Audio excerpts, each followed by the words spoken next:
otangisi makila mingi yawe. Bana Congo, bino batu boza na besoin ya kotonga bandaku na bino. BM échafaudage, ezopesa bino planche, shell, sécurité, marzimal et lenda. L'air mutamati, mutakokwea te. Yabiso, eza na ba norme européenne. Yabiso eza ya ba chinois te, ya ba indien te, ya ba libanais te. Un bus sera mis à votre disposition. BM échafaudage, plus de 3500 mètres disponibles. Contact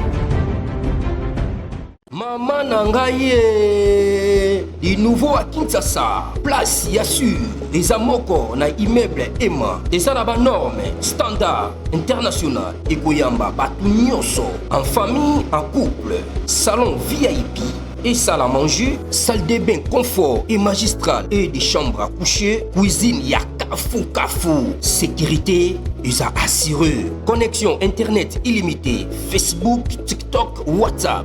Et à Ophélie, groupe électrogène 24h/24h. Courant et Kindakate. La immeuble Emma. Notre adresse dans la commune de Kalamou, quartier Yolosi, avenue Balinga, numéro 9. Soyez les bienvenus. Immeuble Emma.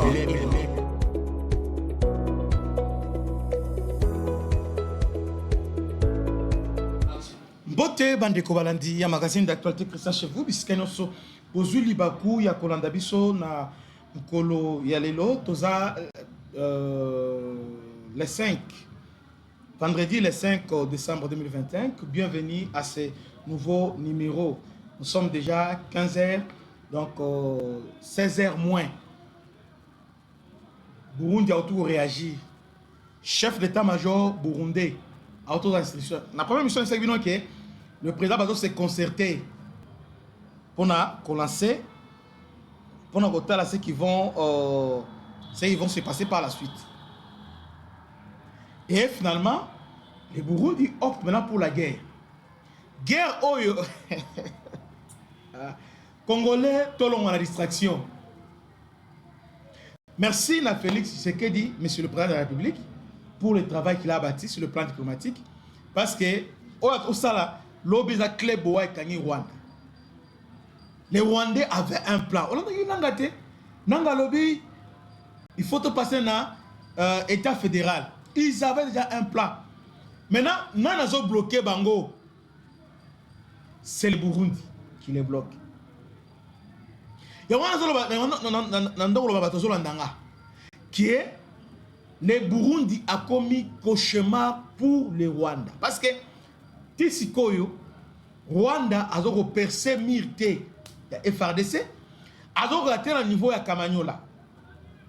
Il y a 7 jours, il y a une semaine, déjà passé, il y a un communicateur rwandais, Kachuva, qui disait à ce temps-là, à Lobi, en 7 jours, M23 pourrait prendre tous les Burundi.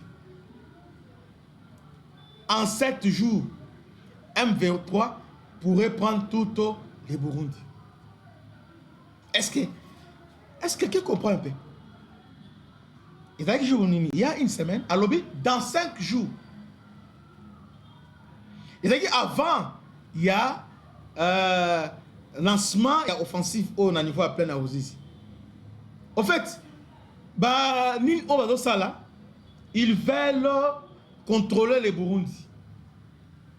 Mais côté Tanzanie, parce que Balingi contrôle il y a lac Kivu. Balingi contrôle il y a Congo. Dans 97 Simbagi parce qu'il y avait Pierre Bouyo qui était avec eux. Dans 2098 avec RCD et Simbagi parce que toujours Pierre Bouyo est na bango. Maintenant Mbalao avec Félix, c'est vraiment différent. Les Burundi n'est pas avec eux. Leur carte maintenant, c'est compliqué. Maintenant, les Rwanda a eu résolution, a eu risque, Moko. Kagame a joué dernière carte naïe. Il joue sa dernière carte, Bandeko. Maintenant, au vu Azoluka, Azoluka n'a pas de Tanganyika. Parce que là, ça devient compliqué. Parce que Tanganyika, c'est les Manono. Les Manono, Tanganyika, il y a Manono, il y a plusieurs territoires. Je parle de Manono pourquoi? Parce que Manono, il y a ce qu'on appelle lithium. Lithium, au Américain, pour la cadre de batterie électrique. Donc, les Américains sont déjà là. Dans Manono. Donc, et cause à la passe pour la bango. Pas si ma casse. Attends, s'entêter. En tout cas, Katanga, parce que la RDC et les États-Unis viennent officiellement signer l'accord, donc les deals économiques, signant officiellement. Et cause à la passe. Et cause à la passe. Maintenant, qu'est-ce qu'ils veulent maintenant? Ils jouer maintenant la dernière carte. Kagame Ayebi, on y a eu parole lobby. À lobby, il a parlé pendant quelques minutes, moins de 10 minutes, mais pour ne rien dire. Mais, elle a arrêté, mais elle a échoué. Il a faute à Trump. Talandeni Azo, loba indirectement, qui ne va pas respecter. Alors, au moment où tu signes, président Trump a flatté, mais il a échoué. Et vous avez faute n'a été. Ah! Donc, Azan a plan à faire échouer Dilwana, à faire échouer accord Wana. Mais il est en retard parce que Ekosimba Lisusu T. L'accord est déjà signé. Au moment où Katumbi a ligné Moukila, au moment où Kabila, c'est fini. Inconsolable. Alors, revenons maintenant à Burundi. Revenons à Burundi. Finalement, les Rwandais décident maintenant d'attaquer les Burundi directement, sans passer par la M23. Rwanda avec Burundi, n'a RDC partagé frontière. Vous voyez? Maintenant, les Rwandais vont profiter à partir il y a Bugarama et aussi la frontière ils ont tiré sur les Burundais. Effectivement, nous sommes en coopération avec les Burundais. Les Burundais, tellement qu'il y avait un plan, Bandeko, tant nous sommes en émission, je crois, 3e émission en direct. Nous sommes à bon côté parce que l'air est grave. L'air est grave, Bandeko. Ce qui s'est passé à Goma en janvier risque encore de se reproduire. Ces gens étaient déterminés. Ce qu'on a dit, volonté. Et puis, façon de signer Trump. Ces gens sont des sorciers. Si aujourd'hui tu étais intervention musculaire FRDC, le Luvungi, centre le lignes à Elo. Vous voyez? Alors, ils étaient prêts que personne il y a plein de rousis. Rwanda a été quartier général na Buragama. Il a commencé à pilonner. Entre-temps, les Burundi a été quartier général toujours dans la frontière, mais na Burundi, a eu au terme appuyé parce que son troupe est engagé dans le niveau, il y a plein de rousis. Son troupe a combattre, c'est tout à fait normal que va appuyer Bango. Mais les Rwandais officiellement ne sont pas au Congo. Les Rwandais ont oublié ça. Tellement que les matins, ils ont piégé nos drones. Baye, Kotia, multi-roquettes, au système de lance multi-roquettes. Baye, Kotia, Pembeni, Yabujubura. Pourtant, drone est comme les drones, ils ont parti, parce que état-major commandement, ils ont une basite belé. Il y a Kisangani, il y a Maniema, il y a aussi les Burundi. Alors, on soit zéli, tellement que ils ont Kamanyola, ils savent très bien que Kamanyola, c'est Burundi. Alors, Meki na Tongo, pour attaquer directement, drone a besoin de Simbité. Tellement qu'ils avaient déjà tout planifié, c'était OK. D'ailleurs, pour tout, et Simbité, mais, va publier déjà. Oh non, il y a un drone qui a été attaqué. Un drone. Attaqué. Parce que image à Calabis, image à Cala, tout ça. Vous voyez? Maintenant, Burundi c'est la bango. Bitumbe bandi. Les Burundi babandi ko appuyer les FARDC. Directement. Rwandais tellement sûr que Lelo pensa Roland le Fungi. Donc il était tellement sûr parce que lobby bayaki na bateau. Bayaki na nzela bateau oti Bukavu Nyangezi, alors ils sont là. Baki na ngomo wana balali kusabia Lelo bazo marcher sur Kamanyola, Katogola et puis ils entrent dans Luvungi, donc lobby et comme Wasangue et puis alors couloir nani. Donc leur armée numérique était déjà aux aguets, ils étaient déjà prêts. Dieu ne dort pas. Il y a tous à distraiter. Accord États-Unis, autres signé bien. Mais ils ont profité de la distraction pour nous infliger un coup d'île. Heureusement, Dieu, Mikolo a Congolais. Les amis Mikolo a dans le Congo. Dieu nous a écoutés.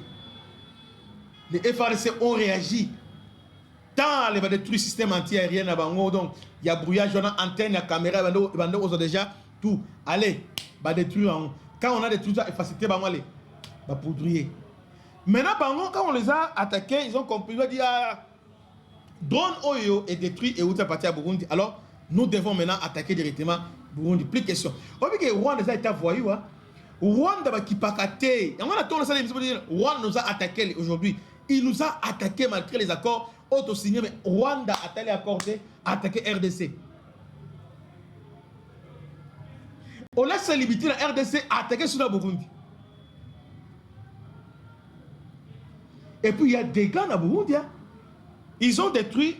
Il y a un véhicule là, un véhicule militaire. On a mon exemple la moto parce que ces images là, attends, les images sont là. Je peux voir ces images. Donc, les images sont là. Les véhicules blindés à Burundi, à Burundi, ils ont bombardé. Et puis, quand ils sont bombardés, directement, Abandi Kole là, oh, Burundi nous attaque, Burundi nous attaque. Abandi Kole, ça veut dire que le Burundi va riposter. Pour les Rwandais, Burundi est le côté, donc il faut maintenant installer. Kagame cherche à installer un nouveau régime au Burundi. Son plan a échoué. Parce que sans les Burundi, à balkaniser RDC, parce que balkaniser RDC, Kagame a plus d'intérêt. Alors qu'il m'a côté, il y a Nord Kivu, parce que Nord Kivu, Ouganda, il est trop regardant envers lui. Alors il y a Kimi la Kotoyo, pour avoir une grande partie, il y a Sud Kivu. Alors maintenant, élément gênant, témoin gênant, ou bien obstacle, c'est les Burundi. C'est les Burundi. C'est comme ça ils ont voulu éliminer Ndayishimiye et Simbité. Vous savez, il y a un mois, ils ont tenté de renverser le régime de la Tanzanie. Pourquoi? Même objectif. Parce que ceux qui basent en Tanzanie, facilement, ils vont encercler Burundi et ils vont détruire Burundi. Une fois, ceux qui n'ont pas maman à Tanzanie à Koyaka. Il y a un moment qui, le jour où maman est bandaki, le président Burundi a annulé qui voyage en France. Ils avaient un plan. Va surprendre Tanzanie. Va faire le coup de temps en Tanzanie. Comme autour de Guinée-Bissau, Guinée-Bissau, autour de na Madagascar.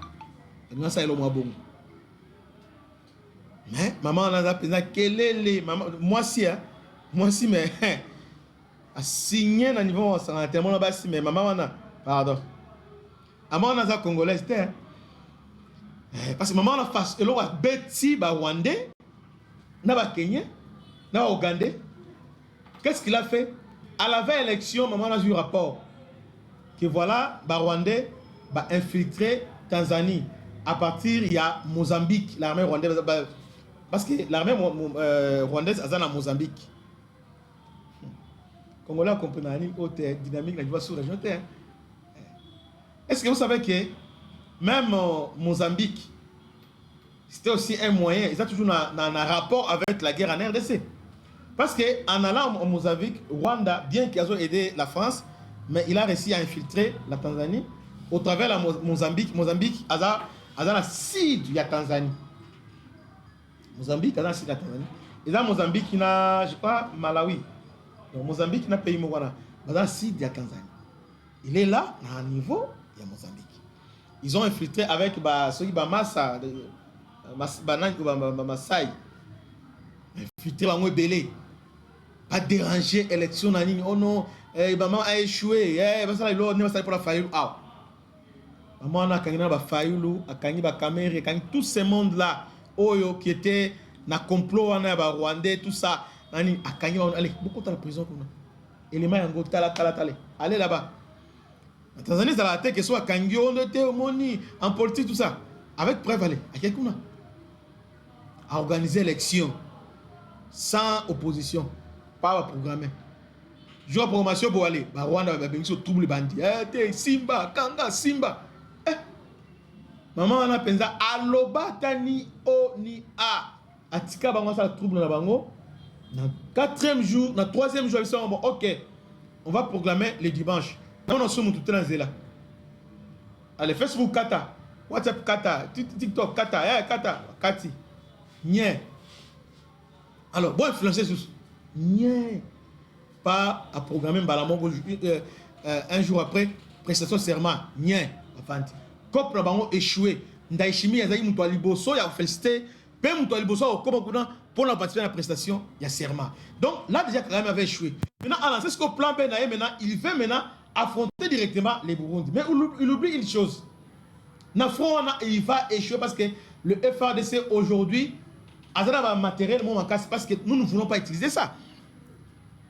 On ne veut pas utiliser ça, mais cette fois-ci, on va utiliser ça parce que Kagame, c'est comme si a commis les grands. Maintenant, le président burundais, après avoir constaté des dégâts dans le niveau en Bouranaï, il y a eu aussi des morts.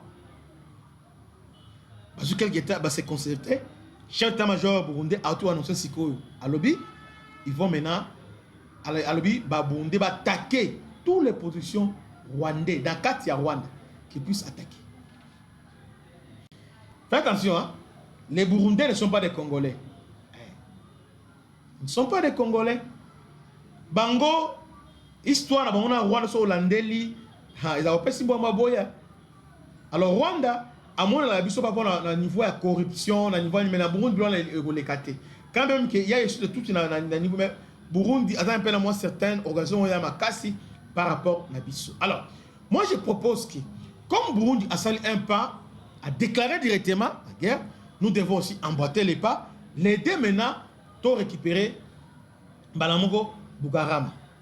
Ouais, Rwandais, on a frontière, on a Kamanya. On doit récupérer ça. Nous devons récupérer ça. Tu vois, on a plus que mon Baninga, bombe quoi directement alors, Basali, quand on a quoi les lots. Hein? Non, quoi après, réagir directement. Ah, mais chez nous. On va réagir directement, ils ont réagi. Réagir Balamoko. Mes frères, bon s'abonner, bon liker et puis bon partager massivement. Salutations spéciales à l'honorable M. Blaise Ditumonizi. M. Blaise, place aux alliés, Bambote et Béli, salutations. Merci pour notre soutien. Donc, salutations spéciales à l'honorable M. Blaise. Et puis la fondation Blaise Ditumonizi Mubimba. Donc voilà. Profitons maintenant. Parce que guerre maintenant, Rwanda a signé parce que Kagame a joué dernière carte parce que avec accord Oyo Kleboa. Ce que lobby position Trump. Hein? Bachir ça tombe pas Kagame. On comprend que les choses ont évolué au niveau de l'Afrique des Grands Lacs. Désormais, shérif de l'Afrique centrale, bien Afrique des Grands Lacs, c'est Tshisekedi. C'est Tshisekedi. Vous voyez? Donc, tout profiter. Alors, comment on va faire? Nos militaires, tous toujours wana avec les Burundais, tous appuyer Bango, pour récupérer une partie à Rwanda. À part ça aussi, Burundi a partagé frontière avec le Rwanda. Donc, comme le Rwanda aussi nous attaque au travers Ouganda et les autres, pourquoi pas, au travers les Burundi, contre-attaquer le Rwanda. C'est vraiment possible. Vous voyez, nous devons le faire. Donc, guerre Oyo, il y a Burundi d'ailleurs prévisible. En fait, pour les gens au Sika, Rwanda cherche à tout prix Yakozo Burundi pour concrétiser le plan Naé. Parce que pour le moment, le plan Naé souffre. Pourquoi? Parce que Burundi n'est pas avec lui. Comme Burundi n'est pas avec lui, moi, je peux infiltrer Batnaé et Zaïté. Parce que quand même, il fallait à quoi ça va réfugier Bélan et voici Kivu. À quoi ça va Rwandais Belé, allô na bango, à quoi ça bango, baya na Ovira, bakene na Mwenga, amusoba ke na ni o na Fizi. Mais là maintenant, ils trouvent surtout maintenant des difficultés. Les Burundais sont là. Et puis contrôle total. Il y a Kutumba, Naba Makana va terminer au Kodate. Ba meki na ndenge nyo se simbité. Oh, va contourner, va venir oh, toke Shabunda, ah, ba kenini boton, Ndibira, ba kebo, et simbité. Et finalement, va décider si koyo, va affronter Burundi face à face. En mon ba oyo, ils avaient déjà prévu, sinon, il y a Kachouva a publié ça il y a une semaine. Aloba qui clair, alobi, dans 7 jours, dans 7 jours, il y a moi, Kachouva. En 7 jours, l'AFC M23 pourrait prendre tous les Burundi. Donc, ils ont un plan là-bas. Base à Burundi, maintenant, ils vont maintenant nous isoler. Congolais, tout le monde a la distraction. Magambo et les Oyo, ça nous concerne, nous, les peuples. Et ça va parce que nous pensons que ce qui se passe, c'est l'armée. C'est le gouvernement et c'est le président et nous n'avons rien à faire. Nous sommes que des spectateurs. Non, nous sommes des acteurs. Nous ne sommes pas des figurants.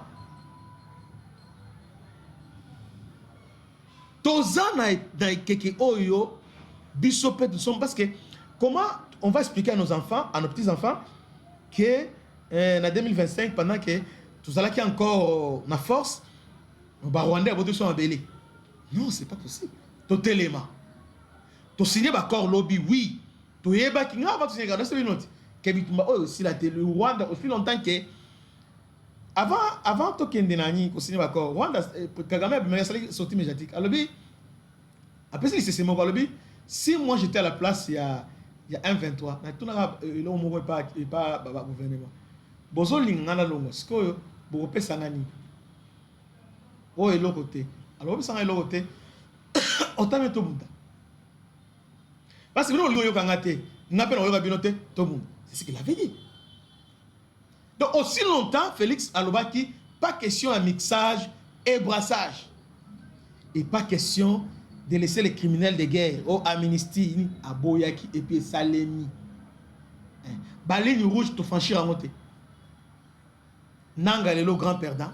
Kabila, grand perdant. Vous voyez? Kabila, Nanga, aujourd'hui, bazole, la nama, il a mis. Mais dialogue, Moni, nous devons dialoguer. Yoka argumentaire à Moutou. Les Burundi accompagnent un massacre ciblé de Tutsis au Congo, surtout dans la zone des hauts plateaux, mais il appuie aussi les bombardements des FARDC contre les zones d'assaut peuplées, car les drones et avions de chasse décollent de Bujumbura. Je connais les armées de la sous-région et les Burundi jouent un jeu dangereux. Les deals privés entre Félix et Daïchoué s'appliquent en violation répétée des droits humains. Est-ce que vous êtes qui docteur Kachouva? C'est pas un Congolais peut écrire ça. Un Congolais de père et de mère peut écrire ça. Non, c'est grave. Or, selon moi, il suffirait que l'AFC décide de riposter pour prendre tous les Burundis en moins d'une semaine. Les Burundais sont 50 000 dont le vieux est d'une formation lamentable. AFC a plus de 80 000 militaires bien formés. Rwanda dans la 33 000. Maintenant, AFC dans la 80 000 militaires. Maintenant, c'était 80 000 de balinga sur ça sur le militaire de brassage. Alors, tous les 80 000 baya a. Tala makambu au Rwanda zoluka. Donc, Rwanda officiellement dans la 80 militaires qui protègent les Rwanda. Maintenant, ils sont 80 militaires naïe et 33 militaires. Maintenant, ils sont 80 militaires à Congo. Donc, comme on a 110 militaires. Donc, 33 000 ils en ont Rwanda, 80 000 ils en ont RDC. Maintenant avec ces 80 000 lorsqu'ils vont venir, ils vont maintenant faciliter la balkanisation. Et Kosimba T. Félix c'est une bénédiction. Félix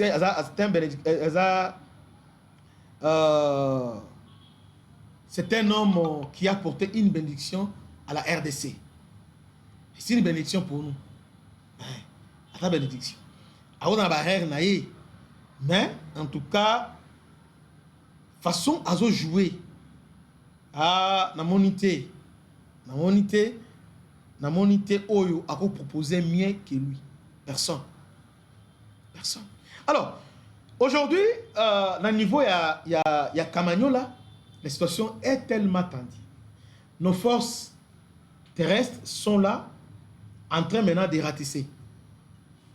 Donc, le Rwanda a perdu, c'est retranché dans le niveau Ngomo. Ils sont là-bas, dans Ngomo. Nangezi Gomo, ils sont là-bas. Alors, dans Kota Kaziba, ils n'ont pas fait aucun pas. Ils voulaient. Il fallait repousser Bango. À niveau, il y a Kaziba. Dans Mudaga, depuis Mudaga, ils ont à quelques kilomètres avec Bukavu. Une quinzaine, vingtaine, bien quinzaine de kilomètres de Bukavu. Hier déjà, les Ouazalendo étaient à Mudaga. C'est la raison pour laquelle les Rwandais ont dépêché les militaires rebellés. Les militaires, on a donc Batini, Kavumu, ainsi que Mudaga, partout, ils sont déjà là aux alentours. Parce qu'ils ont déjà vu un danger. Ils voient déjà qu'il y aura contre-offensive généralisée. Alors, de bonnes choses arrivent selon la source rebellée. J'entends qu'il y a les ripostes. Mais c'est que moi, je ne veux pas croire, pas trop de promesses. Nous voulons de l'immédiat. Il faut battre les fers quand il est chaud. C'est maintenant ou jamais. Si on ne le fait pas maintenant, alors je ne sais pas quand on va le faire. C'est maintenant qu'il faut achever les Rwandais. C'est maintenant qu'il faut les mettre vraiment par terre. C'est maintenant. Pour qu'ils me comprennent que les Rwandais, à l'Ingi, Kimiate, tout ce qu'on va comprendre. Finalement, ils ont raison. Alors, il est temps maintenant que les gouvernements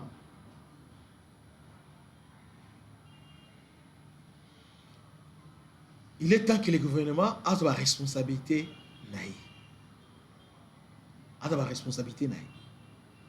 C'est vraiment très, très important. Dans le niveau, il y a un calme. Mais ce que je n'aime pas, lorsque vous êtes calme, c'est dire les M23 n'ont pas attaqué. C'est là où ça me fait mal. Donc notre armée, c'est comme si Azolanda M23. Donc ceux qui attaquent, il a riposté, donc à riposter, à Batikali, non. Il est temps de passer aussi au contre-offensive. Vous devez attaquer. Il faut pouvoir attaquer moi cheveux. Bokovan, c'est maintenant en tout cas, il est hors état de nuit de Bouvandi.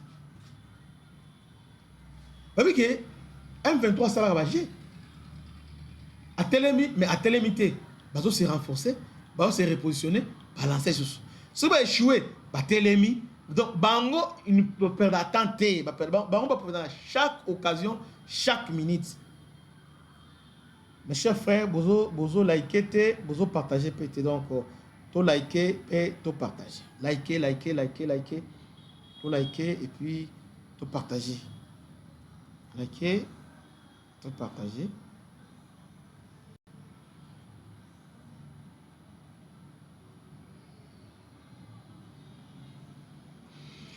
To liker et puis partager massivement, to partager massivement.